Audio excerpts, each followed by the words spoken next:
oh, we're going to get him in all these small rooms and let Ron be Ron. It makes no sense. Makes no sense. Have they met Ron? Have they met Ron? Hello, everyone. Welcome to The Next Level. I'm JVL here with my best friends, Sarah Longwell and Tim Miller. This is a little green room joke. How are you guys? I couldn't be better. I'm so glad to I'm hear that. happy to be here with you two. I just It's wish nice we to were be in Tim. person. It's nice to be Tim. Yeah. All right. So listen, we had some big news. We're recording on Wednesday morning, and we had an election in Ohio yesterday around issue 1. And I want to, Sarah, please take note. I want to give voters a lot of credit for understanding the weird Byzantine nature of what this election was actually about. Because issue 1 is about abortion, and it says nothing anywhere about abortion in it. This was a ballot initiative put forward in order to raise the threshold of votes required to amend the state constitution. Tim, are we like following? following. Are you Yes, reading? Are you reading that? Are you reading that description? No. I am Okay. speaking from Okay. my deep understanding of things. And it was put forward as a by Republicans. This is a way to keep deep-pocketed rich people from having the ability to go and push through constitutional amendments to the state constitution on just a strict majority basis. And other people said, no, this is about them stopping us from doing a state constitutional amendment, putting some limits on laws regulating abortion, because Ohio now is a very restrictive. I would say this is what we always say: voters don't care about process. The entire thing here is process. This is nothing but process. And somehow Ohio voters were able to figure out what the score was on this. Well, they got a little assist from the Secretary of State, Frank LaRose. Yeah. Who had the own goal of a lifetime among Republicans, who said video of him saying this is 100% about keeping a radical pro-abortion amendment out of our Constitution. 100%. So not a lot of subtlety there from Frank LaRose, and the gaffe of the year from the Ohio Secretary of State. We're talking about a state Secretary of State, right? This is people don't know who that person is, even if they probably voted for him before. He's pretty well known in Ohio, and he's Still. Frank LaRose though is an interesting guy in that he was sort of originally he was good on the election not being stolen, and then slowly backslid sort of over time, and got Trumpier and kind of decided to plant his flag on this. Well, let me just run off the numbers here, and then I'm going to want you guys to talk about it. So the no vote, which is essentially the pro-choice vote, wins by 15 points, 14 points, 57 to 43. But what's really interesting is the actual raw vote totals, because the no vote got almost as many votes as Tim Ryan did in his actual midterm election year, super high dollar Senate race. So the turnout for this was way, way high, which shows that a lot of people in Ohio understood what this weird ballot initiative was about and sussed out which position meant which, and then came out to actually vote about it. Kind of interesting. Sarah? Yeah, it's interesting. I do wonder if when something is complicated like this, that it sort of benefits the side that has a lot of college-educated suburban voters who... Oh, if I said that, you'd be mad at me, Sarah. No, I think this is true, right? That there's this the crowd that is following politics, and that tends to be the people who are the most pro-choice. I think there's just some overlap there. Tim, did I just say a thing? Did I just say a bad thing, or is it No, true I thing? totally agree. I'm sorry. Was I making a bad face? No, I don't know. Sorry. I don't like it when JVL accuses me of being being like JVL. You don't like it when JVL says, "Hey, Sarah, you sound like me." You did not say a bad thing. You know who did say a bad thing, kind of on this point, and not really a bad thing at all. It's just a little bit of humor. Is Matt Iglesias tweeted something take basically to that was your point right there, but a little maybe a little less gingerly. And he wrote, the conservative position on abortion is unpopular, but the other thing Republicans need to accept is that their weirdly timed election gimmick now plays into the hands of Democrats' highly educated neurotic base. Some people didn't love the word neurotic there, but his point is right. Both of your points are right. No matter how gingerly we need to, talk around the language here, we spend a lot of time on this podcast and at the Bulwark talking about the areas where Republicans have structural advantages because of the nature of their coalition, and that this trade that I've read, the Red Dog trade, actually helped Republicans in a lot of ways, right? Because it overemphasized working class folks in these states that have greater power in the Electoral College and then the Senate, right? It's this tyranny of the minority element. And that's true. Republicans have gained that structural advantage. But Democrats have gained back this structural advantage, right? Which is that their coalition is much more reliable now. And particularly in these off-cycle elections, you have to be paying attention. The Wisconsin judicial election is another good example of this. Think about who it is. College-educated moms, angry moms in the suburbs, they vote, right? Red dogs, people that paid attention to politics enough to lead, right? We vote. Older black folks, they vote. They have a long habit of voting through church or, when their rights were actually on the ballot, right? And so, they have this coalition now that is much more reliable, that does help in these sorts of things. An insane turnout yesterday for this really arcane, ballot initiative. So, Sarah, I'm sorry, we got derailed with the point here, but what do you make of it? Because I mean, it seems like it's a big deal. No? Well, I mean, am I making too much of it? Well, no, it's a big deal in the sense that there's two reasons it's a big deal. One is this is Ohio, where basically Democrats haven't had, Sherrod Brown, they cling to him as the one stronghold for Democrats there at all. And everybody's pretty worried about his Senate race this time around because Tim Ryan was about as good a candidate as you were going to get in Ohio. And he got crushed by an absolute, loser of a JD Vance that lots of people didn't even like. And so I think that's one of the reasons it's a big deal. The other reason it's a big deal is there is nowhere, Kansas, Ohio, where these abortion referendums haven't gone the pro-choice way.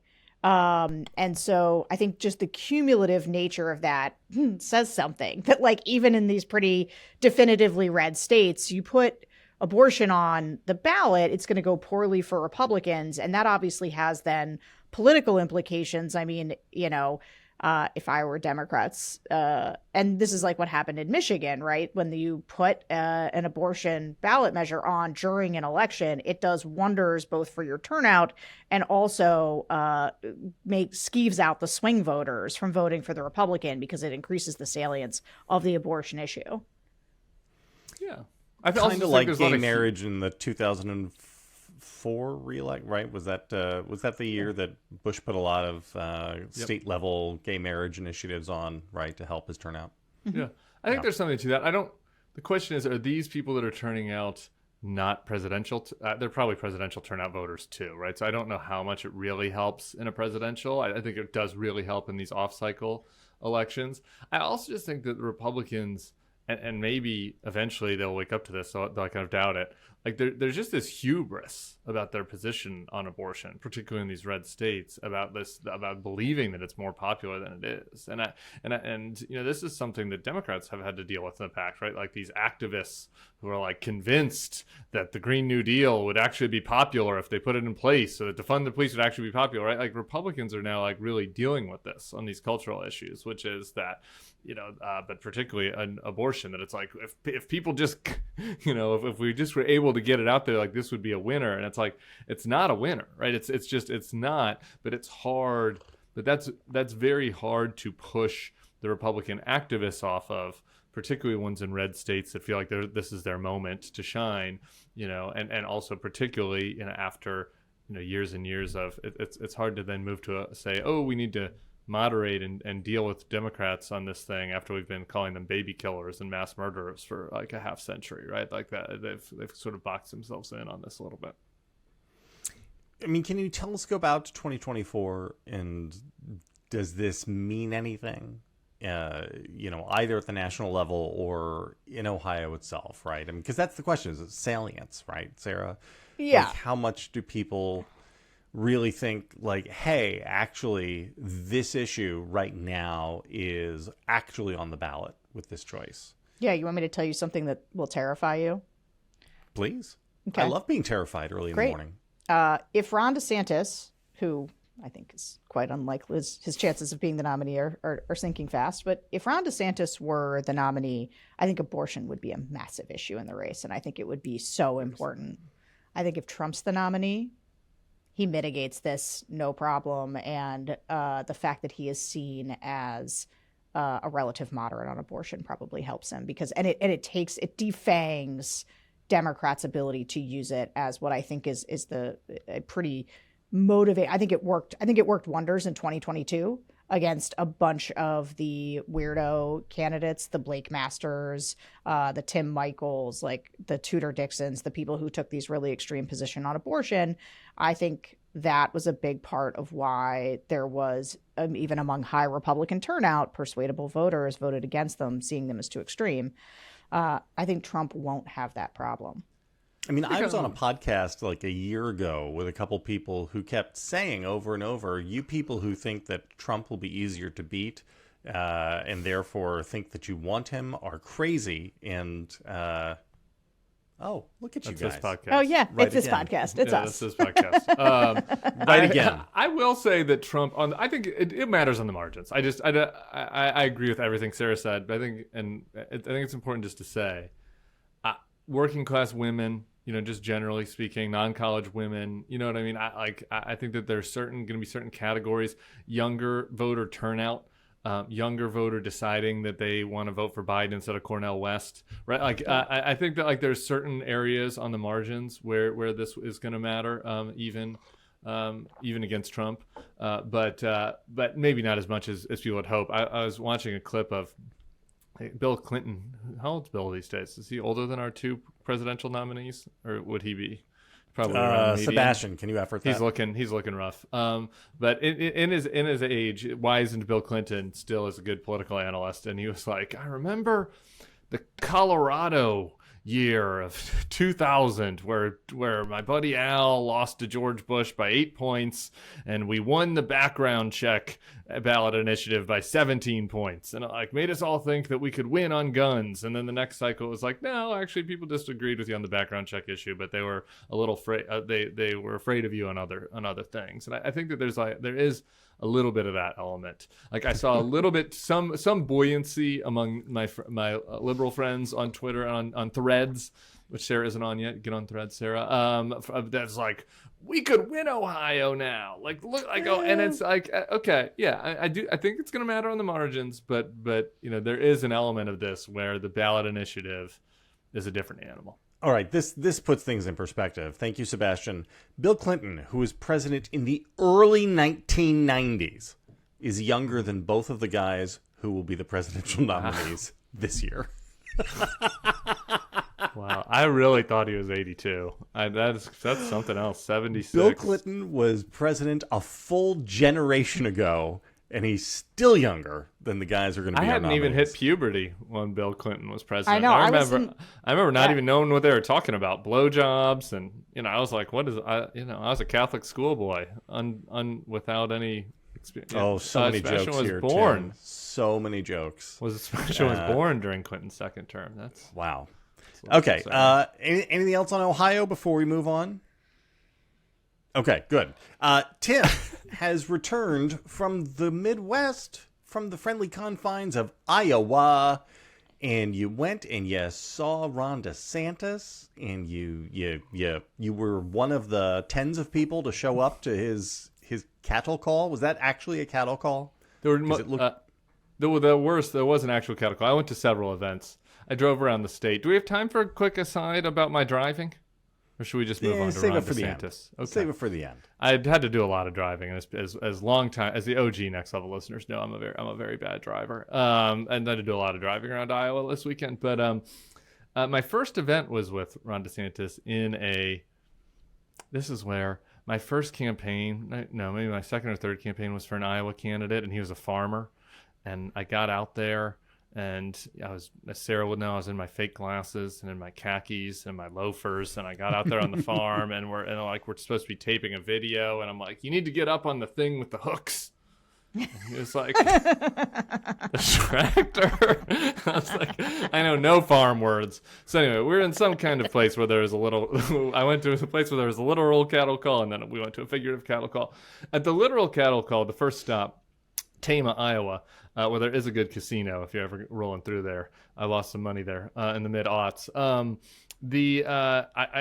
go in, and at first I thought it was just like a meet and greet, because there were only like 8 or 9 people. There's sometimes candidates do that. They stop by the local Maid-Rite and, have a coffee and shake a few hands of people sitting there. I thought that's what it might be. And because we're all sitting there. And then they open up the venue where this actual barn and usher us in. I was like, oh, this is interesting. And I go in there, and I'm like, I think the event's starting soon. And I start counting the people. And I'm not good at crowd estimates, but in this case, I was able to actually count. Hard count. That few. I did a hard count. There were 44 attendees. Okay. There were umpteen paid staff and security. Ron DeSantis came up to this event in a 5-car motorcade. I hear that he's cutting down on costs. There was he attended the event with 44 people in a 5-car motorcade.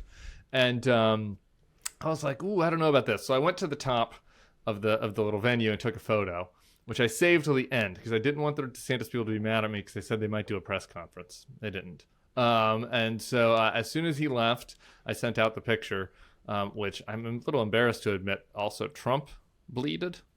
And it was on the front of Drudge. Just providing content. I don't mean to offer any aid and comfort to Donald Trump. So I was upset about that. But it was on the pictures everywhere. But it was like, it's not my fault. I mean, it's you had this event here. I mean, this was a place that holds like 150 people. The next day or later, that 2 hours later, the same day, I went to see Vivek in a much smaller town in a much more remote part of Iowa with triple the crowd.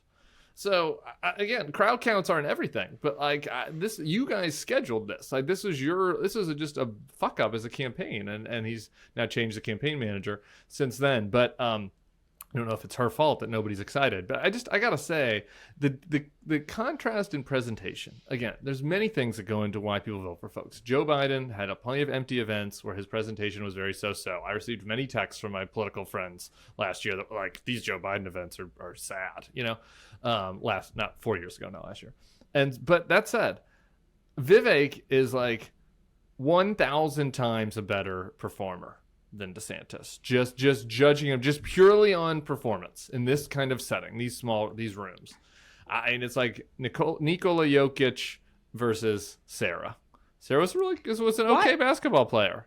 Yeah, why do I have to be the one who's not good here? I'm sorry. I'm just saying. You were it's not like Ron DeSantis is terrible. He was the captain of his high school basketball team. But Vivek is out there by comparison much, much, much better. Completely different level. So there's that.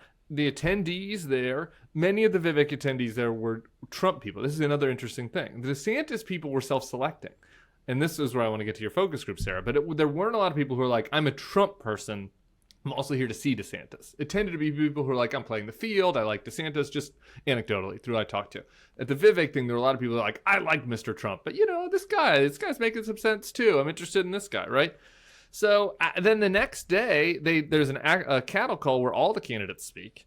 And DeSantis is, again, he's fine. It's okay. He gets applause. It's not horrible. It wasn't like Asa's speech. God love him. Old Ace. Poor Asa talked about respecting the Department of Justice to crickets. I mean, how'd that go? Yeah. Big You applause could have line. heard a soft Wait, these are whisper. Law and Order people. Law and Order patriots. Soft whisper. No.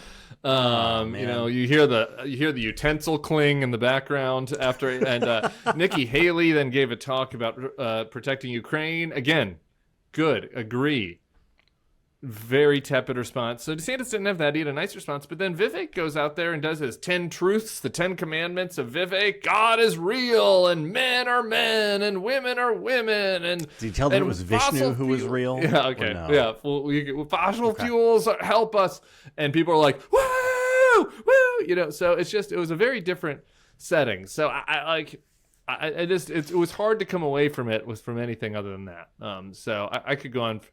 I had a lot of time in the car, like I said, so I had a lot of time to think about takes, so I could go on for hours, but that would be the top line. Sarah, first question I have is for you. I have been told that gas is so expensive people can't even drive over to see their friends, and yet the DeSantis campaign can afford to gas guzzle 5 vehicles, I assume none of which were EVs or hybrids. Timothy, I'm not sure if you got. There were 3 SUVs. There were 3 SUVs, a bus, and then a sedan. And yet they can afford to guzzle 5 of these things all over. It sounds like Joe Biden's America is working for the DeSantis campaign. No. I have several DeSantis things to say. So Okay. one of them is you announce a big reset. You fire a quarter or like how many of his staff? A third First of your it's staff. a dozen, then it's a third. Then it's a Remember, third. we did like the rolling layoffs. You're in the death spiral news cycle. Do you at that point fire your campaign director and get another death spiral process story? Why? Yes. Why not just fire her in the first time, right? Do it all at the same time. Well, what is this? What are they are, I mean, it is the amateur move of allowing this many negative process stories on staff shakeups is insane. I have to shout out Ben Parker in the Bulwark Slack, which you only get to be a member of if you're part of the founding elite elements of the Bulwark. The champagne tier. The champagne tier is so exclusive it's not even on the website. Yeah, and You have to email me directly. and we whoever put in the link to the firing news, DeSantis fires campaign manager, and Ben Parker goes, he's getting a divorce. Spit out my coffee. But this is classic. I'm giving you something from today's triad before it has gone out. My buddy Chris Saliza wrote about this yesterday. You see this in baseball all the time. You have a team which in the preseason was expected to be setting the world on fire, and then it turns out that they are 5 games under 500 and they look terrible. And so what do? They fire the manager. Why do you fire the manager of a team? Because you can't fire the players and you can't fire the GM who built the team. The only person you can fire is the manager. And so you do that in order to make it look like, guys, could you play harder? Could you hit more balls? And that's what this is, right? You can't replace the candidate. You can't replace the candidate's wife. And so you fire the campaign manager. And I don't know. Did you guys see the video of him yesterday doing the... Yeah. You can't take a good picture of him. Can I just say this, by the way? I was with him for 2 days, and I swore like people think I'm trolling him, and I got my little iPhone camera out, and I took probably 10 pictures around DeSantis, like up close and personal, and I got one good one. Like if this was Instagram and I was his campaign staff, you're batting 1 for 10, and I hear this. Look, I'm not a model, Some people are more. Some people are more. I'm not gonna stop. Some people are more photogenic than others. Ron, you can't take a good picture of Ron. Ron's just Also, standing there and he laugh. looks angry. His face. Do you remember the Hillary laugh? Remember Hillary was Hillary Clinton couldn't be elected president because her laugh was Ron DeSantis's laugh is terrifying, and it's. Again, you can clip 3 bad seconds of anybody, but the number of 3 bad seconds that there are of Ron DeSantis laughing is like infinite.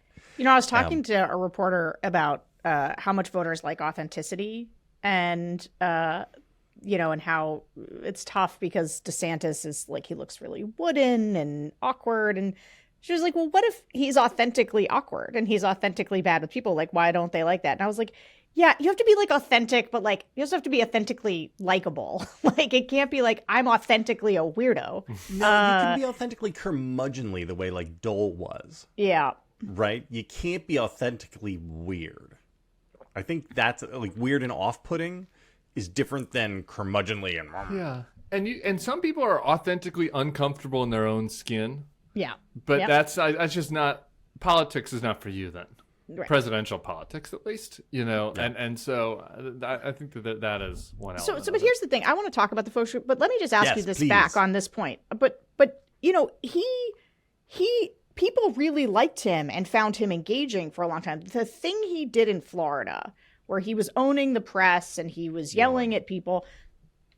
And then going on Fox News, like, he has been capable of doing this for a long time. And what do you think has made it so impossible for him? Like, does he have the political yips, or is he like, the national stage is so different from the local stage and he just can't control things the same way?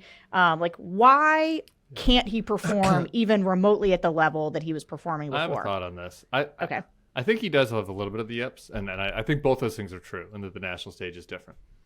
The thing is, though, is that he, with Trump in the race, he can't do the alpha thing. Like, that was the thing that worked for him. Like, I'm a dick. I'm going to yell at this 24-year-old local NBC reporter and tell them why they're stupid, and I'm going to yell at them and call Fauci an elf. And like, that was what worked for him, and that's what people resonated with. It's hard for him to do that when Trump is alphaing him on the same stage, so to speak, metaphorically. And so now you put him in this situation that's unnatural. I was talking to all these reporters about this in Iowa. I was like, I was on the McCain campaign when McCain fired everybody and then did we're going to do these small events like the one I went to in Tama. McCain loved that. That was like his wheelhouse. He reveled in it. He hated the big stuff. He wasn't good at big speeches. Like, he liked work in the room. He's a little curmudgeonly, but he's like, I'm going to win this bastard over. Like, that was McCain's wheelhouse, right? That's not Ron DeSantis's wheelhouse. He doesn't want to meet these people. And so, like, the reset is like, we're going to get him in all these small rooms and let Ron be Ron. It makes no sense. Makes no sense. Have they met Ron? Have they met Ron? It's just like the strategy should be going back to that, right? Like, he should be having press conferences and yelling at the embeds. I don't know if that would work, but that would at least be in his wheelhouse, right? Like, this let him is be not a dick to the people they hate. Yeah, this is not in his wheelhouse. One other, and I want to hear what you heard from the focus groups. Just one other observation from the road is that at the actual cattle call in Cedar Rapids, it was the local congresswoman, Ashley Hinson, who's like one of the quote-unquote closet normals. I think, she voted the right way on the House thing, but like, most people probably haven't heard of her. Okay, so she's hosting this cattle call as a way to boost her, campaign coffers. And so all these guys come, not Trump. But this event, like, it was really weird to be in there because all of the Iowa delegation speaks. So the governor speaks, Kim Reynolds, Chuck Grassley speaks, the other congressional people who all are kind of nondescript all speak. Doug Burgum talks. Like, all these people talk. Nobody even talks about Trump. Like, they have this cattle call, and like, Trump isn't mentioned. We're an hour in, and I go up to two of the reporters because I'm like, am I just looking at Twitter too much? Am I half paying attention? I was like, has anyone even talked about Trump? And they were like, no one's even mentioned it. And it is so strange, right? That it just shows that even now, 8 years in, these guys haven't figured out how to navigate it, right? Like, he is just this complete alpha apex predator that's overtaking everything in the news. He's winning the primary in a landslide, and they don't know how to talk about him. And as I wrote about it in the Triad, I went up to people in Trump shirts and I was like, do you think this is weird? And it was just like asking JVL about watches. Like, I didn't even have to do anything. It's just like, I asked them, do you think it's weird that people aren't talking more about Trump? And it's just like, blah, blah, blah, blah, blah, blah, blah. Like, one lady, it's like, was there on January 6th, and she's my best friend at the end. She's coming up to me and she's like, thank you for listening to me. I know you might not be one of us, but at least you understand. Did you say, where we go one, we go all. Yeah, I was like, one of us. I just think that whole experience, despite being like kind of hallucinatory and bizarre, as if you're on a different planet, I just, again, speaks to the problem that all these guys have. Is that they've made this deal with Trump and don't know how to handle him, and so you can't be a dominant force. You can't be winning people over, except for that. And I'm sure you can now, I want to hear what you have heard about the focus groups, except for that, not insignificant, not zero, but like very clear minority part of the party. All right, Sarah, what do you got? So here's my best thing, which is we have done 2 focus groups over the last 2 weeks. We do one a week, and 2-time Trump voters.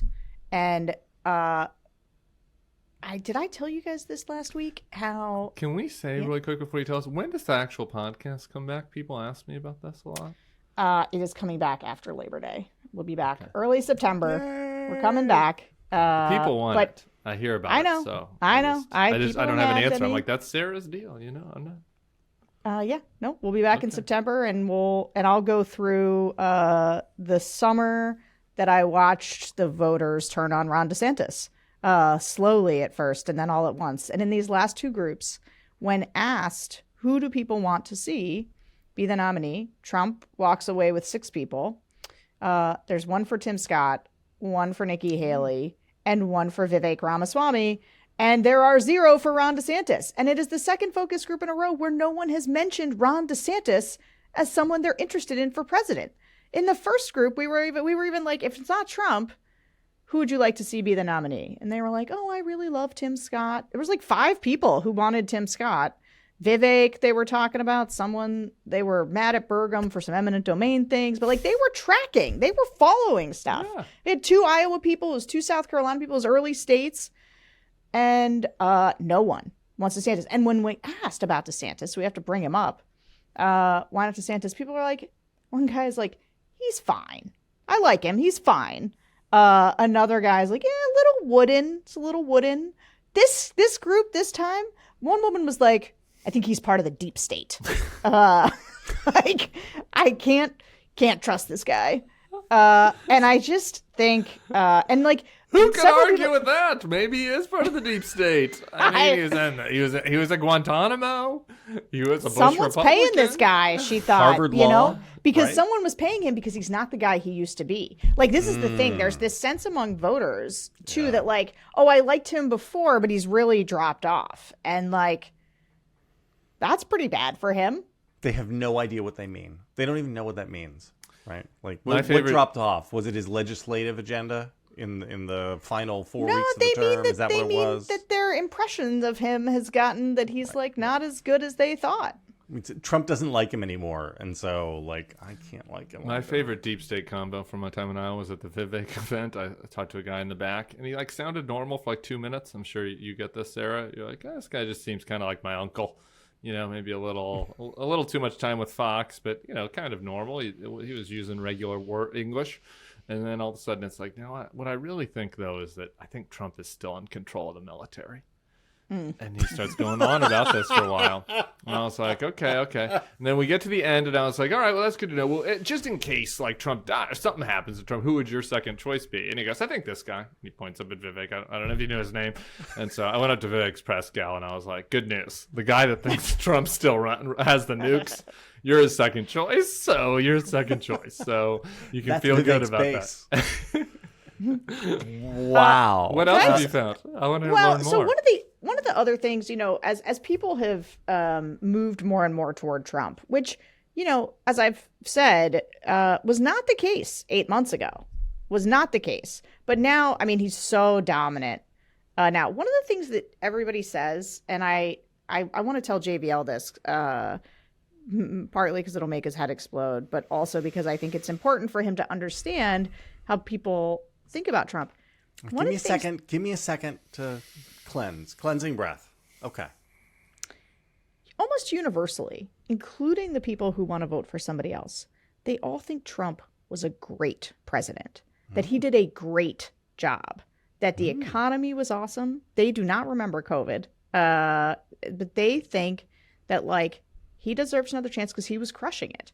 And I think that is something that I've heard so much more, and that, sometimes when you start to hear things over and over from people, you realize like it's a thing people say to each other in these. That's your eye twitching. That they all, it's like a universal truth to Trump voters, regardless of whether or not they want to move on from Trump, or there may be Trump, or they like Tim Scott. It is taken as faith that Donald Trump was a great president who did great things for this country. He did a great job. And so, when you think that and you start to see Trump and he looks okay, and like I said, keep saying you cannot beat something with nothing, and nothing's what this field has given you. That's how you wind up with Trump again. God, guys, he's so dominant. I have some questions. Yeah, sure. The wall. Are they happy with the way the wall was built? Nobody cares about the wall? I mean, they care about he has tough talk on immigration. They're like immigrants weren't pouring over the border. The places where they are. I have a where rural wall broadband is answer now for being you. brought to them courtesy of Joe Biden. I have a wall answer for you. On Vivek Stump, he's talking about militarizing the border and actually killing people, and that was a crowd pleaser. That was better than anything DeSantis had to offer as far as crowd reaction is concerned. So they might, so they care, or they just kind of, they've moved. They're upgrading. There's a lot of the killing migrants, which is Trump also suggested like just start shooting them in the legs. But also like Ron DeSantis when he was talking about he's going to come in and he's going to clean house, whatever. He's going to start slitting throats. There's something a little unnerving about the rhetoric from some of these candidates, I've got to say. You pearl clutchers with your, so long as they've got good conservative policies, what does it really matter if they're... okay. That's why Tim started wearing his pearls. He needed something to clutch. I have a lot of things to clutch these days. That is amazing to me, Sarah. And so I guess what you're saying is Mike Pence making the debate stage doesn't really matter. Can I, before we get to Pence, can I stop at one? I think it is worth, we're so negative. I just want to, Trump is so dominant. All this is true.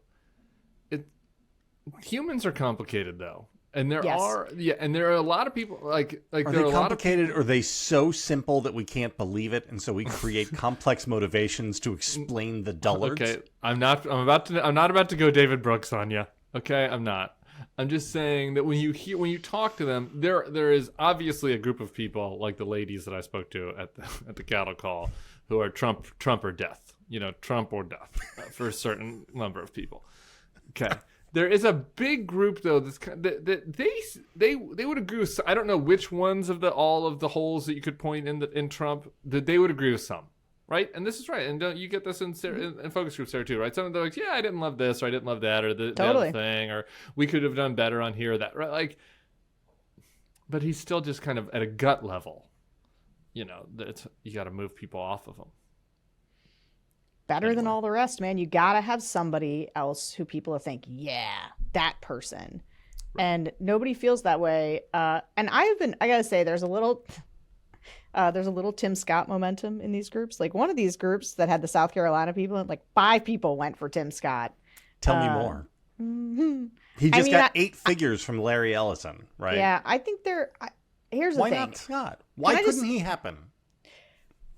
I think he can have a little moment where I think he could become the second place. I think he could be the one getting 13, 14, 15%. Do I think Tim Scott can challenge Donald Trump for this party? I do not. Go ahead, Tim. Oh, no. Tim Scott's not happening. I wrote an article about this. You guys can read it if you want. I don't need to rehash it. But there just aren't any. He can't get the MAGA people. Right? I mean, this was the key thing to the thing that worked about DeSantis for a while was that when he was close to Trump, is that he was getting some MAGAs and then some establishment normies were like, I guess I'll go along with this guy because anything but Trump, right? He was able to get from both groups. Tim Scott's never going to get any of these MAGAs, okay? He's never going to, he's not. It's just, maybe one in a group or not 0, but come on. The insanity of the people who went around saying, look, Trump has 35% of the base who will never vote for anybody but him. But that's only 35%. Like, if you have 35% of any pie that will not touch anybody else under any circumstances, you are impossible to beat. Right? I mean, this is... Can I also just rant about the Larry Ellison thing? The nature of the support matters. This is what people never understood for Joe around the Trump support, right? That having 20%, to all things being equal, right? Having a slice of the pie that is till the death with you versus a slice of the pie that likes you and is with you in the same size, the magnitude of the support matters. I agree with that. I agree that the depth of Trump's support is really important. What I don't agree with is that the idea that if DeSantis had been a different candidate, like a good one, that there's also at least 35% that wanted to move on from Trump. And then there's your middle maybe Trumpers. And if he had decided to consolidate the move on from Trumpers and been their guy and shown real strength against Trump, and been able to pull over the maybe Trumpers, like I just don't believe that there wasn't a path for somebody to beat Trump. I just don't think any of these candidates are capable of doing it.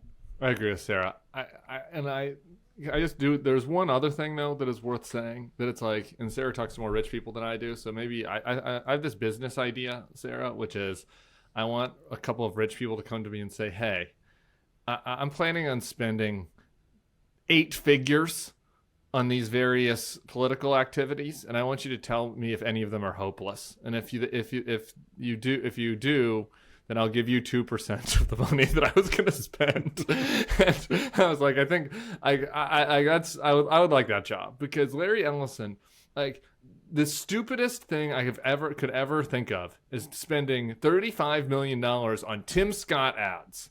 Okay, TV ads in this presidential race.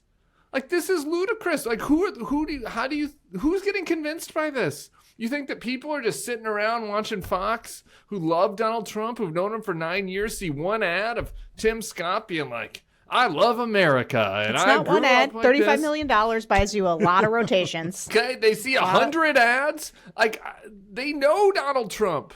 They know Tim Scott. These ads, they could work in other things, but Tim Scott bio ads, it is pissing money away. You might as well just start a fucking bonfire on your island and just burn the money, or give it to the indigenous people of the island. Like Tim Scott ads are totally worthless in a presidential primary. Tim Scott is going to be one of the first guys to endorse Trump.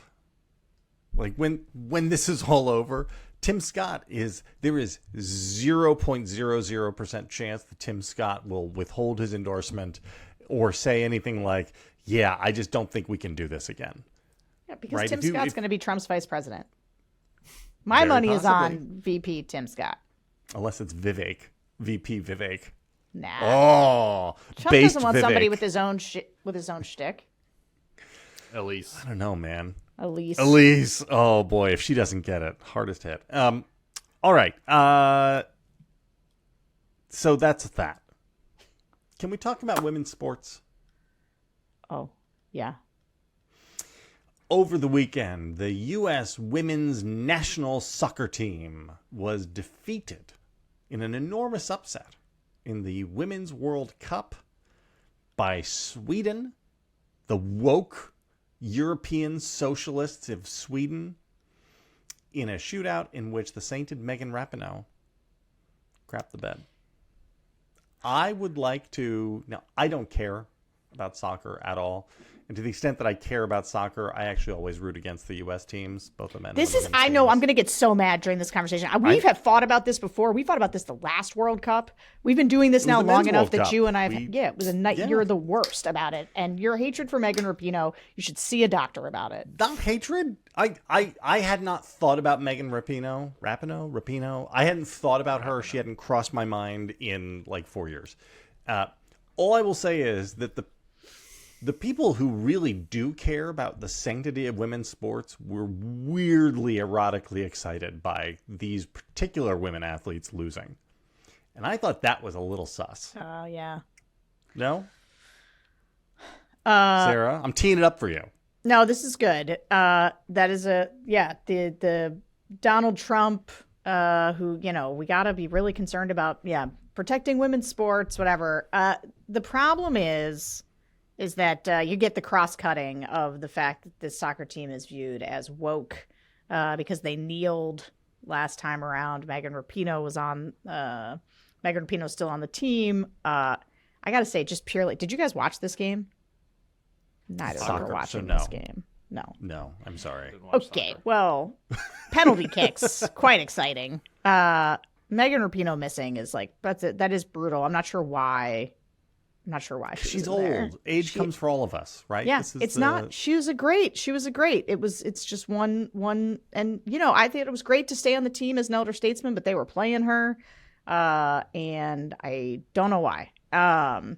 And she's 38, which, by the way, is In soccer years is 70. so, and she's like a legend, but still, I cannot. What a heartbreaker it was. But Were you also up at 3 a.m. watching that thing? no. So I did get up early though, and caught like the last part of the game. You were there just for the crushing defeat. Yeah, I was. And I have been getting up early. We had some friends. We did a 6 a.m. watch of you start the game. You don't look at your phone. You don't know the score. And then you get up and you start the game. Super fun. Anyway. Yeah, I mean, that the hypocrisy is brazen and blatant. And also this is the national team, right? They're representing America. So it's also just an anti-patriotic, like, we support our American teams. Make America great again, except for the parts of America we don't like, and those parts of America must be destroyed. But right? also, I mean, like, this is the heart of what is fascistic about the MAGA movement, though, right? It's that there are real Americans and there are not real Americans who are in fact traitors and enemies. This is right. Trump and his people also, like, let's just, like, mainly hate women. And, like, want them to be in beauty pageants, not be athletes, and obviously have many sexual assault issues against women, as well as many of the people that Trump surrounds himself with, like Rudy Giuliani. Like, these are not people who like women. The only time they talk about protecting women in sports is when it serves them politically to cast out another out group, which is trans people. And we could have a good faith conversation about the trans sports issue that would be different, but, like, their motives are very clear because we know how they deal with women's sports in the rest of their lives, which is that Because they you don't never care see about him say anything positive about women's sports. Right. That's been my always thing about and I don't care about soccer, but the basketball thing, right? Like, it's like the only time you ever see women's basketball, WNBA, brought up in conservative environs is to make fun of it, is to do what I did about the Ron DeSantis event. Nobody goes to this WNBA game. There's never like, oh my, there was this amazing, I'm blanking on her name. She went to Oregon, women's college basketball player who now is in the pros. And she set the all-time record on a three-point competition. It was just like this amazing video about a month ago. It's amazing. Yeah, it was like it was better than what Steph Curry, could do, or any man could do. It was absolutely unbelievable. She made like 26 out of 27 after missing the first one. In the three-point competition, you don't see these guys being like, "Oh, this is awesome, meme lord," I laser eyes. They don't do that. Like, they only bring up women's sports if they're talking about how we need to protect them from Leah Thomas, or insulting, the WNBA or the U.S. women's national team. And the whole thing is, and it's like, there was, among some of our friends in the National Review crowd, there was this comment that, like, oh, these they bring it on themselves because they were the ones that injected politics in first. The U.S. women's national team, they're the ones that brought up politics. And it's like, maybe they're a little too political. I think everybody should be able to speak for themselves in a free country. But the Trump's response, I just want to pull this up here. Woke equals failure. Nice shot, Megan. The USA is going to hell. MAGA. Okay, I know we're just belaboring the point here, but there is no equivalent of this. There is no world in which Tim Tebow throws a game-winning interception, at some international competition, and Joe Biden is like, Christian nationalism equals failure. Nice throw, Tebow, loser. Nobody behaves like this, right? Except for him, and it is just. Like, who is Sabrina Ionescu? Sabrina Ionescu. Thank you. All my Oregon. Sounds my like Oregon a commie name. Yeah, my Oregon buddies are gonna get mad at me for not pulling that. But anyway, that is the element of this that's just so gross. It's so outside the pale. And anytime that you kind of give aid and comfort to that argument, I think it just speaks to the total degradation of where the movement is. Let me put a bow on this because we got to get out of here.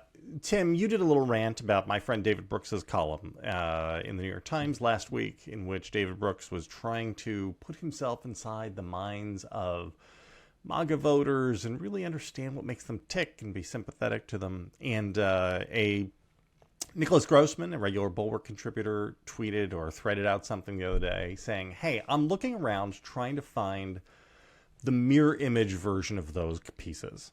Like, where is there in conservative MAGA world people saying, hey, let's try to understand the minds of Biden voters? Like, what is it that's bringing them to get to there? And how can we understand that and understand our own culpability in maybe pushing them to that instead of embracing the great MAGA free market conservative principles which have made this country great? And I don't believe that Nicholas has found any of those columns yet. Right, and this is another one of the those Black Lives asymmetries. Matter. Maybe a more apt comparison is like the Black Lives Matter protest, right? Like, let's try, like conservatives, like let's try to have the best faith view of the protests that got or a little. just even if you think they're wrong, try to understand what brought them here. And this is another one of the asymmetries, and it's that, like, I am sorry, I would love to both sides of this, but one side is basically healthy, not meaning perfect, like has a lot of problems and is wrong about a bunch of things, but is wrong in healthy ways. One side is like toxic and unhealthy. So, all right, good show, long show, very long show. Very short. Not that long. It was they're all long. Feels long. I feel like I was really in my best behavior today and should get a gold star. And we will be a gold star. We will be back on Sunday with a Sunday show, and it's going to be a great show. Wonky. We're getting wonky. Many on people Sunday. are saying some of the best shows ever are our Sunday shows. How great was Amanda? How lovely is Amanda Shires? That was It was really the only good. time I've been nervous, actually. I had no People idea could who tell. she was. But I she was so interesting. nervous, and she's so amazing, and her music's so amazing. She's such a sweetheart, and Sebastian gets credit for editing out. I had like 3 just boofs, just like in the middle of it, where I said a name totally wrong, and I was just all nervous. And I think we pulled it out. It is so nice to meet you, Amanda Shears. It was so lovely. All right. Sarah, Tim, I will see you guys on Sunday. Bye. Bye.